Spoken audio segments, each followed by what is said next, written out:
ఇండస్ట్రీలో చాలామంది నటీనటులు తాము తుదిశ్వాస విడిచే వరకు నటిస్తూనే ఉంటామని చెప్తుంటారు. కానీ అవకాశాలు వస్తున్నా సరే వద్దని చెప్పి రిటైర్మెంట్ తీసుకునే వాళ్ళు చాలా తక్కువ మందే ఉంటారు. కానీ ఇప్పుడు సీనియర్ నటి తులసి అలాంటి షాకింగ్ ప్రకటన చేశారు. ఈ డిసెంబర్ 31 తర్వాత తాను ఇకపై నటించనని పేర్కొన్నారు. తర్వాత తన జీవితం అంతా సాయిబాబాకి అంకితం చేసేశానని ప్రకటించారు. ఈ మేరకు ఇన్‌స్టాగ్రామ్‌లో ఒక పోస్ట్ పెట్టారు. తులసి 3 నెలల వయసున్నప్పుడే ఇండస్ట్రీలోకి వచ్చేశారు. తులసి తల్లి అలనాటి సావిత్రి స్నేహితురాలు. దీంతో 'జీవన తరంగాలనే' సినిమాల్లో ఊయల్లో ఉండే పాపాయిగా నటించారు. 4 ఏళ్లొచ్చిన తర్వాత నుంచి బాలనటిగా వరుస సినిమాలు చేశారు.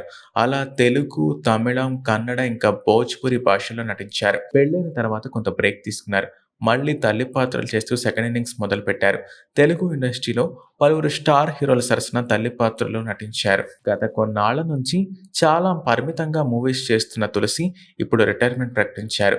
ఈ ఏడాది డిసెంబర్ 31న సాయిబాబా దర్శనానికి వెళ్తున్నానని, ఆ రోజు తన రిటైర్మెంట్ కూడా ఉంటుందని క్లారిటీ ఇచ్చేశారు. తరువాత సాయిబాబాకి సేవ చేసుకుంటూ బతికేస్తానని వెల్లడించారు.